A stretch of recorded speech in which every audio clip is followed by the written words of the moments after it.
ওরেও গৃহবাসী খোলদার খোল। বসন্তের আগমন কিন্তু শুরু হয়েছে বাঙালির, কারণ সরস্বতী পুজো মানেই বসন্ত উৎসব।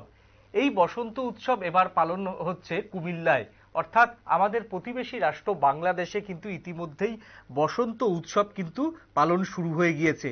কুমিল্লা কবি নজরুল ইনস্টিটিউটে বসন্ত উৎসব শুরু হয়েছে এবং সেই সঙ্গে বসন্তের র্যালি, পিঠাপুলি, খেলাধুলা, পুরস্কার বিতরণী, সাংস্কৃতিক অনুষ্ঠান সহ নানা অনুষ্ঠানের আয়োজন করেছে কুমিল্লা কবি নজরুল ইনস্টিটিউটে বসন্ত উৎসব কমিটি। শুক্রবার দিনব্যাপী এই উৎসবের আয়োজন মার্জনা করবেন আবৃত্তি সংগঠন বিমূর্তি। আবৃত্তি সংগঠন বিমূর্তির সভাপতি শাহ মুজিবুল হকের সভাপতিত্বে অনুষ্ঠানে বিশেষ অতিথি হিসেবে উপস্থিত ছিলেন কুমিল্লা জেলা প্রশাসনের সিনিয়র সহকারী কমিশনার ইমাদুল হক তালুকদার। এবং এর মাধ্যমেই বাংলার সংস্কৃতি যাতে এগিয়ে নিয়ে যাওয়া যায় এবং বাংলার সঙ্গে যে বসন্তের একটা সম্পর্ক রয়েছে সেটাই কার্যত আজকে বার্তা দেওয়ার চেষ্টা করলেন উদ্যোক্তারা। নাচে গানে সুন্দরভাবে কিন্তু বসন্ত উৎসব পালন করলেন সেখানকার উদ্যোক্তারা।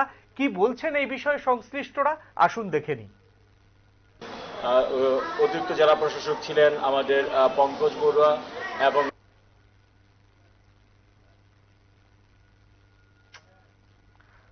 আমরা যান্ত্রিক ত্রুটির জন্য তার বক্তব্য আমরা আপনাদের শোনাতে পারলাম না, মার্জনা করবেন। আমরা সেই ছবি দেখাচ্ছি সরাসরি। কুমিল্লায় যে বসন্ত উৎসব, সেই বসন্ত উৎসবে কিন্তু ইতিমধ্যেই মেতেছেন সেখানকার নাগরিকরা এবং হলুদ শাড়ি পরে বিশেষত যুবতীরা তারা কিন্তু বসন্ত উৎসবের যে রং এবং যে রূপ, সেই রূপকে কিন্তু তারা কিন্তু প্রেজেন্টেশন করছেন এবং সেই সঙ্গে বাতাসে ইতিমধ্যেই কিন্তু বসন্তের যে হাওয়া, আম্রকুঞ্জ, পলাশ ফুল সবটাই ফুটে গিয়েছে। আস্তে আস্তে শীত বিদায় নিচ্ছে। আগামী দিন 10 পরেই কিন্তু বসন্তের যে আগমনী বার্তা সেটাও কিন্তু